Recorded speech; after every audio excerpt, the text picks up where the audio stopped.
Buenos dias, señoritas y señoritos. Today we are going to discuss the penchant for the partners in crime or best friends or BFF, and that is former President Rodrigo Roa Duterte and Jesus is Lord, head pastor, Pastor Apollo Quiboloy, and their tendency to abuse women, their tendency to rape women, their tendency to molest women, and their tendency to kill women. Those are very serious issue po. Filipinos really respect our women. Pero nakita natin na parang nabulag ang taong bayan, na nabulag yung mga kalalakihan at kabababaihan habang iniinsulto ni Mr. Duterte ang mga babae through his jokes, through his innuendos, at pagmamaliit sa mga babae, pambabastos lalo na kay Senator Laila de Lima, kay former Vice President Leni Robredo, and other women na nagkikriticize sa kanya. At sabi pa nga niya, yung mga babae daw, they cannot lead the country, they don't make for good leaders. So in this vlog, we will discuss that dark side both ni Duterte at Quiboloy. And this is still in relation to our analysis of the Vera Files investigative report, kung saan po in-interview nila yung si Arturo Las Cañas na former police officer na naging isa sa mga tirador ng Davao Death Squad nung mayor pa si Mr. Duterte, and recently po nag-testify siya before the International Criminal Court, and the ICC accepted his testimony as being credible. That's why in-interview siya ni Mr. Antonio Montalban II ng Vera Files abroad. Kasi si Mr. Montalban is also abroad, just like si Las Cañas, who is fleeing the Duterte killers dito sa bansa. So, tututukan po natin yung issue about yung allegedly di umano pina-rape ni Duterte bago pinatay yung mga either yung mga kalaban nila, competitor nila sa drug trade, o kaya yung mga tao kasama nga dito yung mga Chinese nationals na nabisto at nahuli ng mga PIDEA.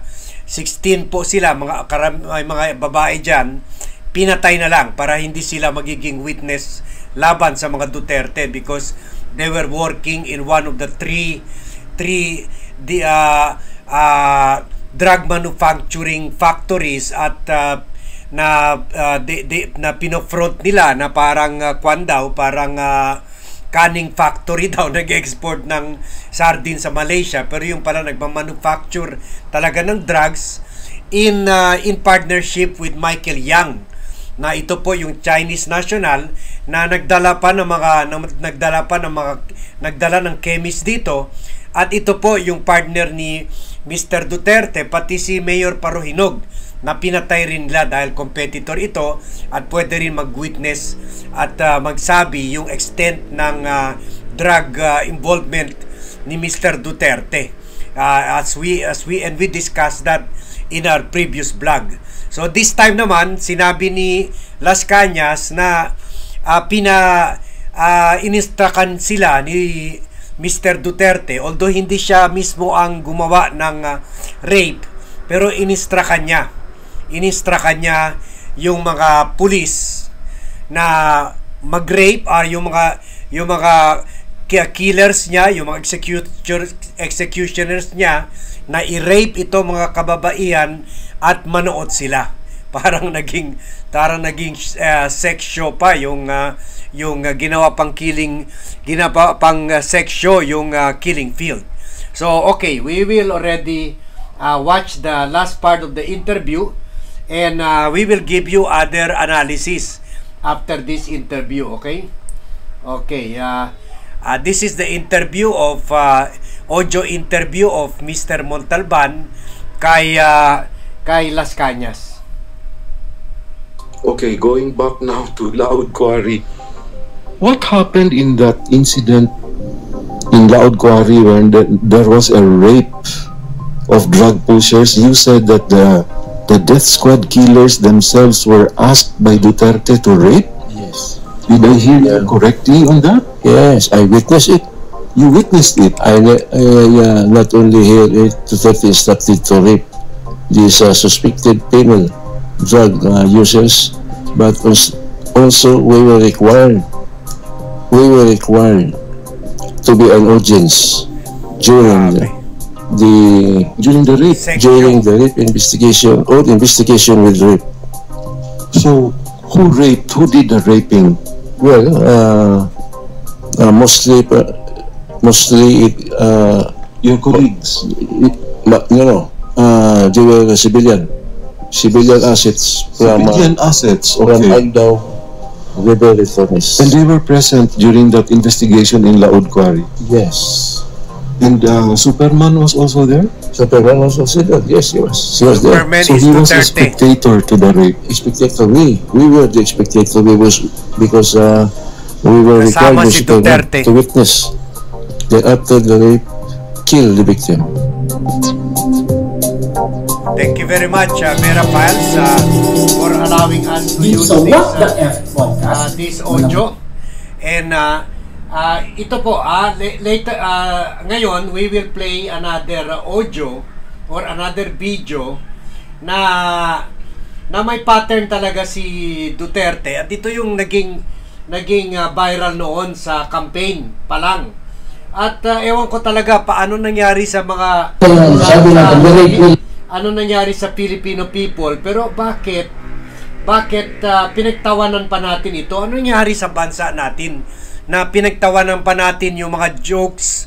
At syempre makita mo na ganun talaga pag-iisip ni Mr. Duterte. Mababa talaga ang tingin niya sa kababaihan dito sa Pilipinas. Kaya hindi malayo itong sinabi o revelasyon o expose ni Las Cañas na talagang may propensity siya or may tendency siya to kill, to abuse, to shame, and to humiliate mga kababaihan. And we saw that many times during the campaign and during his presidency. Ito pinakagrabe.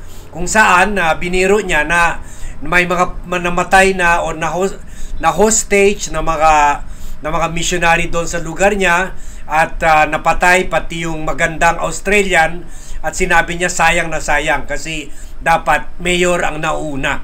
So dito makikita nyo kung gaano medyo ito nagpapatotoo. This only confirms yung ang baba ng level of respect ni Mr. Duterte, and may capacity siya to abuse women or to order people, to order his DDS squad to rape women. So pakinggan natin ito sa kampanya niya. At and we thank the beatboxer ng Pilipinas for this video sa Facebook. Although nakita marami kalat-kalat na ito noon, kaya lang parang tulog ang bayan. Bakit natawa pa tayo dito is now a big mystery. Nabulag lahat ng mga taong bayan. Dapat nilabanan na natin ito, mga ganitong klaseng gawain noon pa man. Yung sabi natin, nirate nila yung lahat ng babae. So yung unang aswante, kasi nag-retreat sila, naiwan yung ginawa nilang cover. Ang isa doon yung living mister na Australiana. Yung problema na ito. Ang Australian, yung kasi sige na tawag Paglabas, binalot, tinigdan ko yung mukha. Tangina parang si parang artista sa Amerika na maganda. Sayang. Ang napasok sa isip ko, nirape nila. Pinagpilahan nila nga doon. Pag nagalit ako, kasi nirape. Oo, isa rin lang. Pero, napakaganda. Dapat, ang mayor muna ang mayor.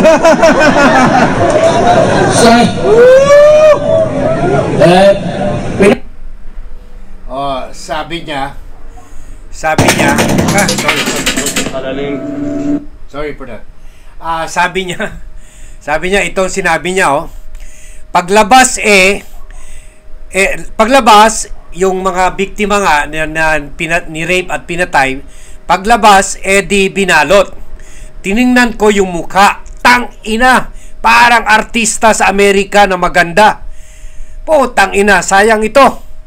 Ang napasok sa isip ko, ni-rape nila. Pinagpilahan nila doon. Nagalit ako kasi ni-rape. Oo, isa rin yun. Pero napakaganda. Dapat ang mayor muna ang mauna. Sayang. So, we recall, in fact, the Australian Embassy, pumalag dito sa sinabi niya. Nagalit ang Australian Embassy at kinondena. At naalala natin yung nakulong si Mayor ng Laguna, sino pa yun, Mayor ng Laguna, yung pinatay yung dalawang magkasintahan at ni-rape yung babae, si Aileen something, ganon. So, at in fact, I think either namatay na yun or nakakulong pa rin. Pero that was a big issue talaga noon, and the whole country condemned it. And we were one with the family of the victims. Pero suddenly, paano parang nabulag tayo? Nabulag tayo dito sa panahon ni Duterte na nakalimutan natin na respetuhin ang mga kababaihan at nakita nyo ang lakas ng tawa nila. So I hope this will not happen again. Kaya i-share nyo itong vlog para gisingin pa yung ibang tao. Never again should we vote for a leader like this, kasi baka tatagbo daw either sa Congress at sa Senado si President Duterte. Ngayon pa lang nagpapalabas na ng mga chuchuwawa niya ng mga surveys saying number 1 siya. So this is very dangerous, kaya i-share nyo itong vlog.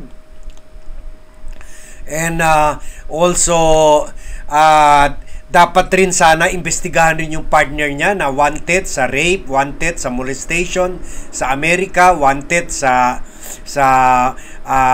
paggamit ng mga babae na ginagawang beggars sa Amerika at dito sa bansa na itong si Pastor Kibuloy.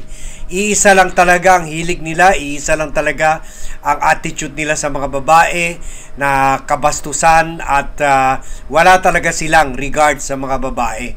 May we never again vote for such leaders, even in the local or national level position. So please share this vlog to friends and relatives, and sana we have to make up with the wrong attitude we had during the time of Duterte. Gisingin natin yung ibang mga Pilipino to return respect back to our womanhood, yung mga kababaihan natin. So ito na po ang last part ng vlog natin, but we will continue to watch out sa future or kung meron pa third part dito sa interview ng Vera Files. So thank you very much for watching, and see you in my next vlog.